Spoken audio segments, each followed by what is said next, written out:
Diamond hills సభ్యులకు నమస్కారం.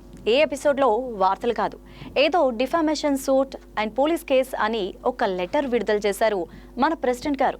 ఆయన వర్రీ అంతా మనం విడుదల చేసిన యూట్యూబ్ వీడియోస్ గురించి. మనం మొత్తం 4 వీడియోస్ విడుదల చేశాం. మనం ఎక్కడ ఆయన్ను కించపరచలేదు. ఒక్కసారి మనం అన్ని వీడియోస్ గురించి ఈ ఎపిసోడ్లో చర్చించుకుందాం. యూట్యూబ్ ఛానల్ స్టార్ట్ చేయడానికి కారణం చెప్తాను, వినండి. ఎవరోనండి ఊరు పేరు లేకుండా నో ఫర్ డెవలప్మెంట్ అని ఒక 20 ప్రశ్నలు రిలీజ్ చేశారు.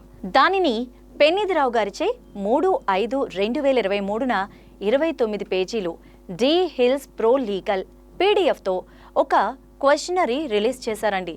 దానికి రాజేంద్ర గారు 3/5/2023న మధ్యాహ్నం 12 గంటలకు రిప్లై ఇచ్చారండి. మళ్ళీ పెన్నిధిరావు గారి 3/5/2023 మధ్యాహ్నం 1 గంటలకు పేరు మార్చి నో డెవలప్మెంట్ అని పవర్ పాయింట్ ప్రెజెంటేషన్ రిలీజ్ చేశారండి. మరలా పెన్నిధిరావు గారు 7/5/2023న లీగల్ ప్రెజెంటేషన్ రిప్లైస్ అని ఒక పీడిఎఫ్ ఫార్వర్డ్ చేశారండి. అది కొంచెం కన్ఫ్యూజన్గా ఉంది. మళ్ళీ నరేంద్ర రెడ్డి గారు 17/5/2023న సాయంత్రం 6:21 మళ్ళీ no to development PowerPoint presentation మళ్ళీ ఫార్వర్డ్ చేశారు. మళ్ళీ ఉపేంద్ర రెడ్డి గారు no to development Telugu version 19/5/2023న సాయంత్రం 5:07 ఫార్వర్డ్ చేశారు. రాజేంద్ర గారు 20/5/2023న మధ్యాహ్నం 1:11 రిప్లై ఇచ్చారు. ఏంటంటే, ఉపేంద్ర రెడ్డి గారు సేమ్ ప్రెజెంటేషన్కి ఇంగ్లీష్లో రిప్లై ఇచ్చాను, ఒకవేళ మీకు అవసరమైతే తెలుగులో కూడా రిప్లై ఇస్తాను అని చెప్పారు. మరలా 23/5/2023న సాయంత్రం 7:28 pirates of Gachibowli diamond hills presentation release చేశారు. మరలా నరేంద్ర రెడ్డి గారు 3/7/2023న ఉదయం 10:30 నో డెవలప్మెంట్ అని మరలా ఒక పీడిఎఫ్ కాపీని రిలీజ్ చేశారు. దానిలో కొన్ని వాడరాని పదాలు కూడా వాడారనుకోండి. ఇవన్నీ చూసిన తర్వాత ఎన్నిసార్లు సమాధానం చెప్పినా వీరు మళ్ళీ ఫార్వర్డ్ చేస్తుంటే, అది కూడా పర్సనల్ అటాక్ కూడా చేస్తుంటే, అది చూసి నాకైతే ఒకటి అనిపించింది, వీరికి ఇంగ్లీష్ అర్థం కావడం లేదు. పోనీ దాన్ని తెలుగులోకి ట్రాన్స్లేట్ చేసుకునే ఓపిక మరియు సమయం లేదేమో. అప్పుడు వారికి అర్థమయ్యే రీతిలో ఒక సినిమాలాగా చూపిస్తే బాగుంటుందని యూట్యూబ్ ఛానల్ క్రియేట్ చేసి వారికి అర్థమయ్యే రీతిలో అన్ని ప్రశ్నలకు సమాధానం చెప్పాను. వారికి ఈ మెథడ్ బాగా అర్థమైనట్టుందండి. అందువలన ఈ 9 నెలల్లో ఒక్కసారి కూడా మళ్ళీ ఫార్వర్డ్ చేయలేదు. నాకైతే ఈ ప్రయత్నం మంచిదనిపించింది. ఫస్ట్ వీడియోలో మరోసారి చూడండి. మన ఉపేంద్ర రెడ్డి గారిని ఎక్కడా కించపరచలేదు. ఇకపోతే మొదటి వీడియోకి మంచి రెస్పాన్స్ వచ్చింది. అందువలన రెండో వీడియో రిలీజ్ చేశాం. అది దేని గురించి అంటే, నార్మల్ రియల్ ఎస్టేట్లో జరిగే మోసాలు. దీన్ని వివరిస్తూ మన ప్లాట్ ఓనర్స్ కూడా జాగ్రత్తగా ఉండమని చెప్పడం. ఎందుకంటే 80% plot owners middle class and lower middle class families నుంచి వచ్చి ఏమీ తెలియని అమాయకులు. అందువలన వారిని ఎడ్యుకేట్ చేయడానికి రెండో వీడియో రిలీజ్ చేశాము. దీనిలోనూ ఎక్కడా ఉపేంద్ర రెడ్డి గారి ప్రస్తావనే లేదు. ఇకపోతే మూడో వీడియో గురించి మనవారు రెండవ జీబీఎం అని 28/9/2023న ఎజెండాని రిలీజ్ చేశారు. జీబీఎంను 29/10/2023న పెట్టాలని నిర్ణయించారు. ఎజెండాలో 4th పాయింట్ JNNURM నుంచి నిధులు తెస్తామని పెట్టారు. JNNURM గురించి ఎంక్వైరీ చేస్తే అసలు అది లేదని అర్థమైంది. JNNURM రద్దయ్యి 8 సంవత్సరాలు అయిందని తెలిసింది. వీరికి ఈ విషయం ఎలా కన్వే చేయాలో అర్థం కాలేదు.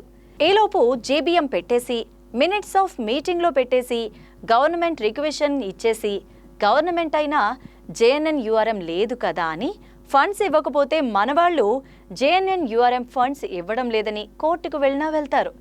అసలే మన వారికి కోర్టుల చుట్టూ తిరిగే సరదా చాలా ఎక్కువ, మరియు కోర్టుల గురించి నాలెడ్జ్ కూడా చాలా ఎక్కువ. ఎంత ఎక్కువ అంటే, ఇక్కడ చిన్న ఉదాహరణ అండి. ఈ మధ్యనే ఒక పెద్ద మనిషి ఈ విధంగా సెలవిచ్చారు. వాట్సాప్ గ్రూప్ మెంబర్ అయితే చాలట, లీగల్ ఫైట్ చేస్తున్నట్టే అట. ఇండియాలో మాత్రం వకాలత్ మీద సంతకం పెట్టి లాయర్ గారికి ఆ వకాలత్ ఇస్తేనే మనం లీగల్ ఫైట్కి విల్లింగ్ అని అర్థం. మేబీ అమెరికాలో అయితే వాట్సాప్ గ్రూప్లో మెంబర్గా జాయిన్ అయితే మనం లీగల్ ఫైట్ విల్లింగ్ అని అర్థమేమో, నాకైతే తెలియదు. ఎందుకంటే ఈ మధ్య వాట్సాప్ గ్రూప్లో ఒక మెసేజ్ చూశాను. ఈ గ్రూప్లో 250 మెంబర్స్ ఉన్నారు. అంటే 250 members willing for legal fight అట. నాకైతే ఏ విషయానికి సంబంధించి మ్యాటర్ అయితే ఏమీ అర్థం కాలేదు. సారీ ఫ్రెండ్స్, టాపిక్ డైవర్ట్ అవుతోంది. సో JNNURM మన వారి ఫండ్స్ గురించి కోర్టుకు వెళ్ళి డబ్బులు నష్టపోతారని భయంతో వారి శ్రేయస్సు కోరి 3వ వీడియో చేశాం. దేవుని దయవల్ల ఆ వీడియో చూసిన తర్వాత JBMలో JNNURM పాయింట్ తీసేశారు. నాకైతే చాలా సంతోషం అనిపించింది. ఇందులోనూ మేము ఎవ్వరినీ కించపరచలేదు. ఇకపోతే 4వ వీడియో మన ప్రజెంట్ ఎగ్జిక్యూటివ్ మెంబర్స్ మరియు పాత అసోసియేషన్ల మధ్య WP నెంబర్ 16718/2023 జడ్జిమెంట్ రిజర్వ్లో ఉంది. అందువల్ల ఒక అసోసియేషన్ ఎలా రన్ చేయాలో చెప్పాను. అసలే కోర్టులో ఉంది. అసోసియేషన్ రూల్స్కి అగైన్స్ట్గా రన్ చేస్తే మరెన్నో తలనొప్పులు తప్పవు.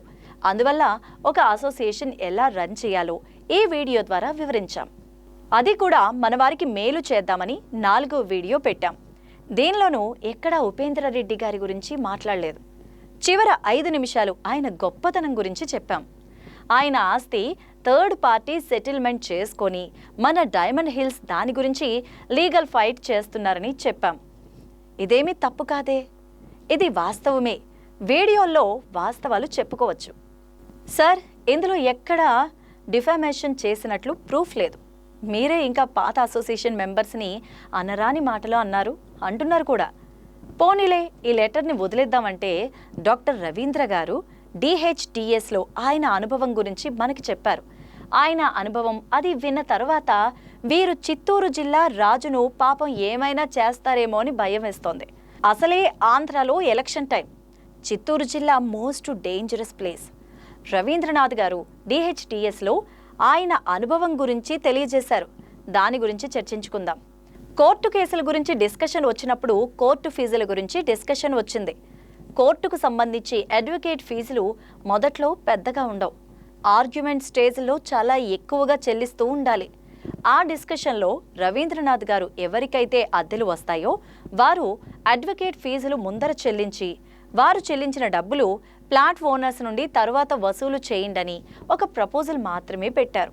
అంటే అందరి దగ్గర అన్ని వేళలా డబ్బులు ఉంటాయని గ్యారంటీ లేదు. అందువల్ల కేస్ ఆర్గ్యుమెంట్స్ డిలే అవ్వకుండా డబ్బులు ఉన్నవారు ముందర చెల్లించి తర్వాత మిగతా వారి నుండి కలెక్ట్ చేస్తే మంచిదని వారి ప్రపోజల్. దానికి నరసింహారావు గారు ఎలా రెస్పాండ్ అయ్యారో చూడండి. ఈ ఆడియో క్లిప్ వింటే మీకే అర్థమవుతుంది.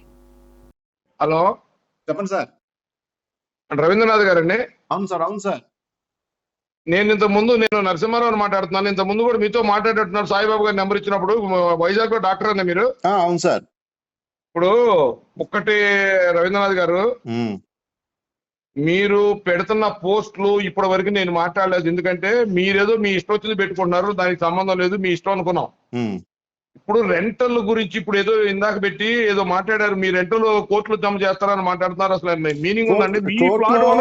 ఫస్ట్ నేను చెప్పేది రండి సార్. ఫస్ట్ నేను చెప్పేది నేను మాట్లాడుతున్నా, మీరు వినాలి సార్. చెప్పండి. మీరు ప్లాట్ ఓనర్ అయితే క్యాపబిలిటీ ఉంటే కాంపౌండ్ వాళ్ళు కట్టుకొని 4 రూములు కట్టుకొని దమ్ముంటే రెంట్ తెచ్చుకోవాలి. తెచ్చుకున్నాను పట్టుకొని నీ కోర్టులో కట్టమంటారు. మీరెవరు? కాదు సార్, ముందు వినండి సార్. మీరు డాక్టర్ అని చాలా రెస్పెక్ట్ గా మాట్లాడుతున్నారు. ముందు వినండి. మీరు రండి, ఇప్పుడే డైమండ్ హిల్స్ దగ్గర రండి. అందరూ ఉన్నాం, 50-100 మంది ప్లాట్ ఓనర్ ఉన్నా మాట్లాడతారండి. ఏంది ఏం 100 కోట్లు? ఎవడో 100 కోట్లు ఎక్కడ ప్రోగ్రామ్ అయింది? ఎవడు రెండు ఇచ్చుకోవాలని పట్టుకొని నువ్వు ఏమంటావు? నువ్వు ఇప్పుడు 100 మంది ఉన్నావు ఇక్కడ. రా, నువ్వు హాల్ సభ అవడం దగ్గర ఉన్నారా? ఏంటి ఏం మాట్లాడుతున్నావు నువ్వు అసలు? రెంట్కుంటే రెంట్కి తెచ్చుకోవాలి. ఇంకా సేఫ్ గార్డ్ చేసుకొని రెంట్కి ఇచ్చుకుంటుంటే నువ్వు పట్టుకొని ఖాళీగా ప్లాట్ ఉండి మీ రెంట్ కోర్టులో పెట్టమని అడుగుతావా? నువ్వు నువ్వు ముందు రా ఇక్కడికి. మేము 100 మంది ఉన్నాం. ఆయన చేద్దాం ఆ సభ అవసరం ముందున్నారా? నువ్వు ఏమంటే మీరు ఎక్కువ మాట్లాడుతున్నారు, చాలా ఎక్కువ మాట్లాడుతున్నారు. రెంట్లో ప్లాట్ ఓనర్లు ఇంత కష్టపడి చేస్తే నీ డెవలప్మెంట్ ఇచ్చుకుంటూ ఇచ్చుకో. నేనే మాట్లాడు కోట్లు వేయమంటాను. నువ్వు నువ్వు కాంపౌండ్ వాళ్ళు కట్టుకోవడం చేత కాక, నువ్వు రెంట్కి ఇచ్చుకోవడం చేత కాక, మేమేదో సేఫ్ గార్డ్ చేసుకొని మేమేదో మా పొలాపట్టి చేసి మమ్మల్ని పెట్టుకొని కోర్టులో కట్టమంటావు. అలా సార్ రా నువ్వు ఇక్కడికి రా, నువ్వు రా. 100 మంది ఉన్నావు ఇప్పుడు, 100 మంది ఉన్నావు ఇప్పుడు ఆల్సభా దగ్గర రా. నేను చెప్పేది వినండి సార్. సార్ నరసింహ గారు సార్ నేను చెప్పేది పూర్తిగా ప్లాట్ ఓనర్లు 30 సంవత్సరాల నుంచి కాంపౌండ్ వాళ్ళు కట్టుకొని ఆ డబ్బులు ఖర్చు పెట్టుకొని సేఫ్ గార్డ్ చేసుకుంటే చేత కాక రెంట్లకి ఇచ్చుకోవడం చేత కాక నువ్వు ఇప్పుడు వచ్చి మళ్ళీ కోర్టులో జమ చేయమంటావా? నేను చెప్పేది వినండి సార్. ఏమనుకుంటున్నారు మీరు? రండి ఇక్కడ రండి రండి నువ్వు రా. నువ్వు నిజంగా నువ్వు అన్నమాట స్టాండ్ అయితే నువ్వు రా. రెంట్లను ఎందుకు అన్నావు? నువ్వు రెంట్ల గురించి ఎందుకు మాట్లాడు చెప్పు. నువ్వు ఎందుకు మాట్లాడు?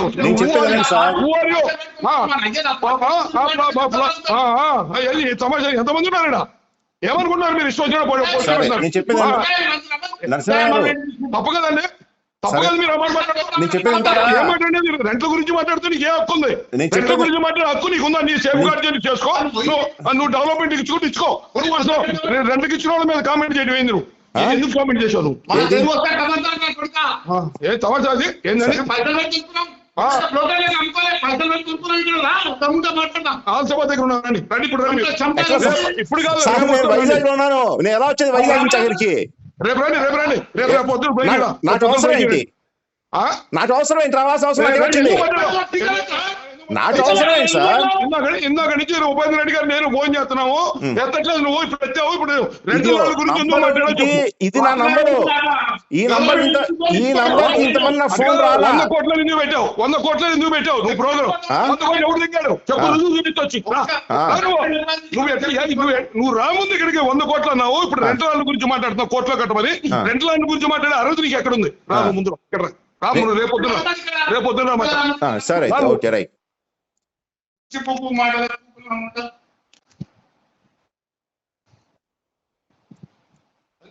ఈ బెదిరింపుల తర్వాత రవీంద్రనాథ్ గారు డైమండ్ హిల్స్ లీగల్ ఫైట్ కి నో అని చెప్పి డెవలప్మెంట్ కి MOU సైన్ చేశారు.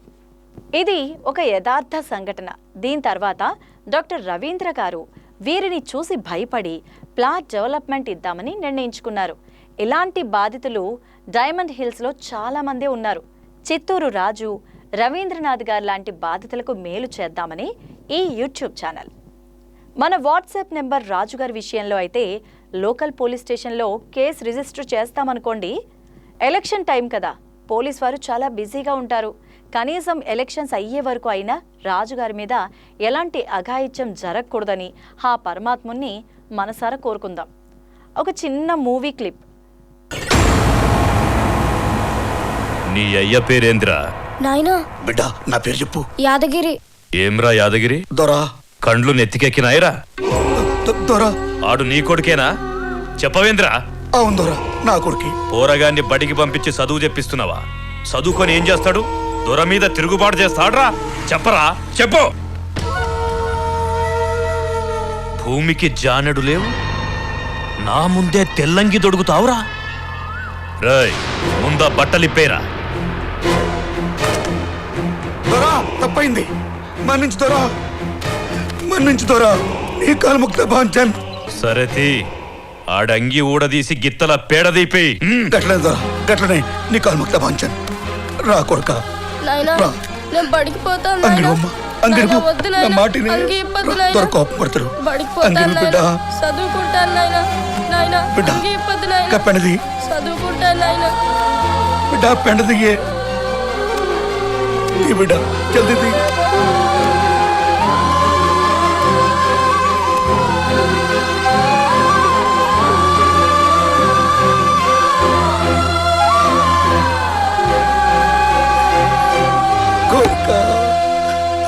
కొడకా సమజైందా?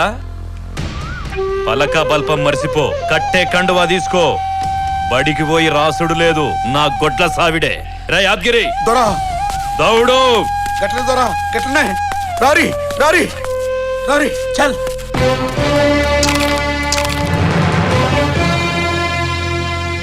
సర్ సార్ ప్రస్తుతం డిహెచ్టిఎస్ ఏసీ మెంబర్స్ మన తోటి ఫ్లాట్ ఓనర్స్ ఇలా ఉండాలని అనుకుంటున్నారు. ఇలా ఉండకపోతే డిఫామేషన్ సూట్ మరియు పోలీస్ కేసులు అట. సార్ చివరిగా ఒక మనవి అనాలో హెచ్చరిక అనాలో తెలియట్లేదు. పటేల్ పట్వారి బాంచిత్ కాళ్ళు మొక్కుతా ఇలాంటివి కనుమరుగయ్యి 40 సంవత్సరాలైందని ఒక్కసారి గుర్తు చేస్తున్నా. సార్ చివరిగా ఒక సూచన, డిఫామేషన్ సూట్ కోర్టులో వేయాలి. Diamond Hills police station limits Rayadurgam, Gachibowli కాదు. Sir next time defamation suit వేసేటప్పుడు ఇవి రెండు గుర్తుంచుకోండి. ఇలాంటి మేధావుల్ని నమ్ముతున్న డైమండ్ హిల్స్ ఫ్లాట్ ఓనర్స్కు అనంత కోటి వందనాలు.